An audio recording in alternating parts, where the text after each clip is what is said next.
In this demo of Gloo Platform Portal, we'll show you how our platform allows you to manage your APIs and API products in a Kubernetes and cloud-native way. So here we can see that we have got a Kubernetes deployment and a Kubernetes service that deploy a microservice with a given API. Using our Gloo annotations, we can allow the platform to discover the OpenAPI specification that the microservice exposes. When we look at the API docs here, we can see that there's no API docs yet on the Kubernetes platform. And once we deploy our service and deployment, we can see that the platform discovers an OpenAPI specification automatically. We can see the full OpenAPI spec in the Kubernetes custom resource. And we can now deploy our API product, which in Gloo Platform Portal is defined as a route table. So a route table defines the actual API product, and we can see that it has a number of labels and portal metadata, including the title of the API, the description, things like terms of service, contact, licenses, etc. It also defines the backing service, so the destination service that implements the API. So when we now apply that API product route table, we can see in our portal, which is a developer portal, that API has been deployed. And when we go to the API section of the Gloo platform dashboard, we can see our API, including the OpenAPI specification, also the OpenAPI specification in the JSON schema format. We can now also take a look at the API product in our developer portal front-end UI, which is a React-based application. And we can see that the Catstronus API has been deployed. We have both a Redoc view as well as a Swagger view. So you can use the view that you prefer. You can switch from the Redoc view to the Swagger view. And here in the Swagger view, we can use the try it out functionality that's provided with the platform. And when we execute that, we can see that we get a 200 response from the API product, the API that we've just deployed. Currently, this API is publicly accessible, and so you don't need to be logged in to see that API. So let's quickly change that and set the API visibility to private.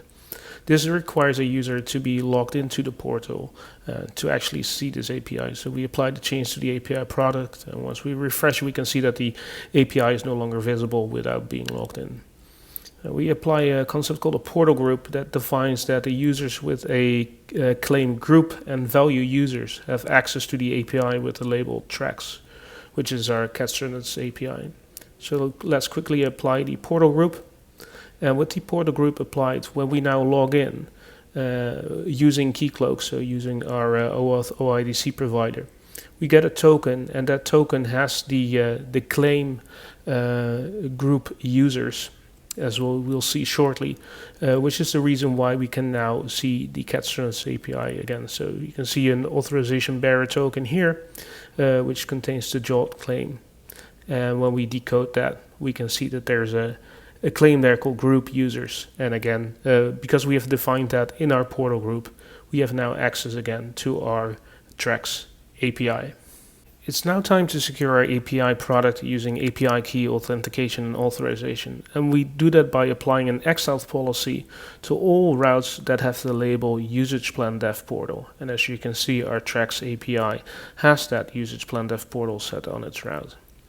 So we now apply the policy, which means that the API is no longer accessible without an API key. We also apply a rate limit policy that defines how many requests per second or per minute or per hour you can send to our API, and we'll explain it in more detail later when we discuss the usage plans. When we go now back to our Catstronus API in our dev portal UI and try it out functionality again, and we execute that, we can see that we now get a 401 unauthorized because we do not have an API key yet to access our API. Unfortunately, there are no usage plans available yet that we can use to create an API key. So we first enable the usage plans in our dev portal configuration, in our dev portal UI. And we have the plans bronze, silver, and gold, which match the plans defined in the rate limiting configuration. Now, this rate limiting configuration and API key authentication combined define what we call a usage plan. And once we apply that change and we look at our portal, we can see the usage plans in our UI, bronze, silver, and gold, that are the combination of the rate limit policy and the API key authentication authorization policy. And now back in the dev portal UI, we can see that we have 3 usage plans. We can see the silver plan here, so let's add a key for that. Let's generate a new API key, we call it my key. We copy the API key and we store that in a secure location. And when we now go back to the Swagger view, we can say authorize, and we paste in the API key, click on authorize, and when we now use the try it out functionality again, we can see that we now have access to the API. So we get a 200 response and the actual response from the API. We do that again and we get another 200. We do it again and another 200. And now the 4th time, because we are on the silver plan with 3 API calls per minute, we get a 429, too many requests, because the rate limit policy kicks in here. Currently, we only have 1 API product deployed to our portal. But let's add another one, and let's do that in a cloud-native fashion using Argo CD and a CI/CD pipeline. So we've created a pet store API product, which is a Helm chart that we're going to synchronize with our cluster using Argo. And when we do that, we can see that the pods and the deployments and services are synchronized with the cluster. And we can also see that the API product is immediately deployed to our dev portal. The API product currently only has a single API called pet. However, we've deployed multiple microservices that provide additional API specifications, namely the user API and the store API. And what we can do with our platform is by adding these 2 microservices and their OpenAPI specification to our route table API product, we can stitch those APIs of the user, store, and pets API into a single pet store API product. So let's add that change to the route table to our Git repository, and let's deploy that in a cloud-native fashion using Argo CD and our CI/CD pipeline. So we commit the changes to Git. We refresh and we can see that we're out of sync with the repository.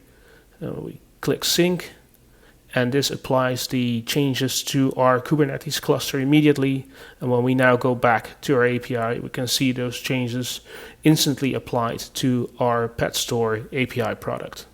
So using a CI/CD pipeline, app dev teams can deploy their APIs and API products to the dev portal in a controlled and automated fashion. But also the platform teams that might manage the developer portal configuration and their, for example, the usage plans can use CI, CD, and GitOps to control and manage the configuration of the dev portal platform itself. So here we will add a new usage plan called Platinum to the dev portal and to the rate limit server configuration. So again, we do that in our YAML files and our Kubernetes CRs, and we apply the changes to our Git repository, which now allows us to use again CI/CD pipelines and GitOps approaches to manage the dev portal in a cloud-native fashion. So we refresh the Argo CD platform with the Git repo, we're out of sync, and now we synchronize with the platform. And we can see that those changes are immediately applied. And we now have an initial usage plan that can be used for the API products deployed on the dev portal.